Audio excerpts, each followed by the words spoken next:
বিসমিল্লাহির রহমানির রহিম। কি অবস্থা, কেমন আছেন সবাই? দেখছেন এটা না কেন হাতে হাতে একটা মোড় দেখাই দিয়েছে আর কি, বুঝছেন? হাতের লাইসেন্স হয়ে গেছে, আঙ্গুল লাইসেন্স হয় না হাতে, আর আমরা সবাই এক লগে আইছিলাম। হাতের লাইসেন্স হয়ে গেছে এই কারণে হাতে মোড় দেখাইতেছে। শান্তি, কি শান্তি! দেখছেন গাড়ি চালাইতে আছে হাতে, শুধু চালাইতেই আছে। এই রোডের বারে গাড়ি লই যার দেখছেন, এই দাগিয়া ধরেন ডান সাইডে লগে দিয়ে দাগ দিয়ে দাগিয়ার বারে গেলে গাড়ির সমস্যা, বুঝছেন? পুলিশে দেখলে দিব গোয়া মারি, বুঝছেন? তারপরে দেখছেন কত সবুজ, বাংলাদেশের মতো এইসব দৃশ্য দেখলে ভাই চোখ জুড়াই যায়, বুঝছেন? কত অসম্ভব সুন্দর, আল্লাহর কি রহমত, গাছপালা, বুঝছেন? বাইরে ভাই বিদেশে একটা জিনিস সবসময় মনে হয় কি জানেন, এই সবুজ কিছু দেখলে মনে করেন না দেশের কথা মনে হয় যে কলিয়ান সিঁড়ি যায়, বুঝছেন? কলিয়া একদম সিঁড়ি যায়। আল্লাহু আকবার। আর খালি গাড়ি আর গাড়ি, গাড়ি ছাড়া আর কোনো কিছু নেই। প্রত্যেকটা জায়গায় জায়গায় গাড়ি। আর মরুভূমিতে আবার হেতারা গাছ লাগাই থুই গেছে, গাছ এগুলো নিজে এগুলো লক্ষ লক্ষ কোটি কোটি নিয়ে ডালিয়ে এলাই, বুঝছেন? তারপরে আর রোড তো আল্লাহর নাম লই, দেখছেন কত বিশাল রোড, মনে হয় তিন বিমান একত্তরে যাইতে পারব রোডের মাঝখানে দিয়ে।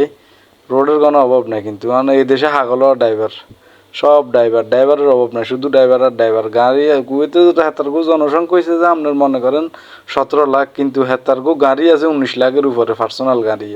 শুধু গাড়ি আর গাড়ি, গাড়ি আর গাড়ি, যত তেল আছে সব তেল শুধু জ্বালাইতে আছে। আঙ্গো ড্রাইভারে দেখছেন নাকি ইচ্ছা হাতে রাস্তার বাইরে গেছে কই, দাগের বাইরে গেছে কই, দাগের বাইরে দিয়ে হাতে গাড়ি চালাইতে আছে, খালি চালাইতেই আছে। ড্রাইভার একদম মানে জেনুইন ড্রাইভার, বুঝছেন? মনে করেন কুয়েত বাংলাদেশের মতো না, বুঝেন না? বাংলাদেশে মানুষের তেল ব্যাগিং খরচ করে কন্ডে জানেননি, নেতা নিচে শুধু তেল মারতে মারতে আর তেল ডলতে ডলতে সব তেল খরচ করি এলে। কিন্তু কুয়েতে সব তেল খরচ করে গাড়ির পিছনে, বুঝছেন? গাড়ির পিছনে। আর এগুলো কেন বড্ডা বড্ডা মনে করেন বিল্ডিং অগল বানাইবো, তারপরে যায় মনে করেন বড্ডা বড্ডা প্রজেক্ট অগল হাতে লইব, হিমি খালি তেল তেল সব লাগায় সেদিকে। কিন্তু বাংলাদেশে আঙ্গো নেতার অভাব নাই, শুধু নেতার পিছনে কত বেশি তেল মারতে পারে, আলার ভিতরে তেল তেল মারতে মারতে মানুষের অবস্থা খারাপ করে এলে, বুঝছেন? মনে করেন যাতে যত বেশি তেল মারতে হারবো হাতে তত বেশি তেয়াগি ছাড়া বাংলাদেশে কিছু নেই, বুঝছেন? কত কিছু যে ত্যাগ করিয়ে এলাইছে, কিন্তু হইলে হুদা খালি সময় আর সুযোগের অপেক্ষায় থাকে, বুঝছেন? সময়ের সুযোগের অপেক্ষায় থাকে।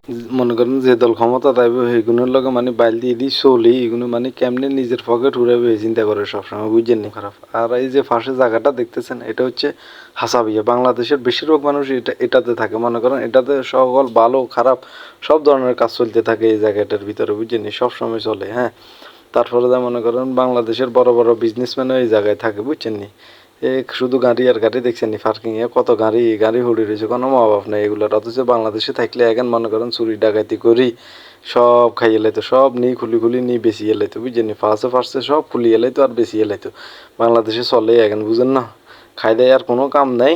আর তো সে ইনকামের কোনো হতের অভাব নেই, কিন্তু ইনকাম করতে না কী করবো, যে জায়গায় যে জিনিস থাকবে ওই জিনিস করে নিয়ে বেশি এলাবে, বুঝছেন?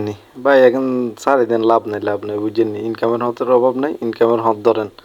আল্লাহ হাফেজ ভাই।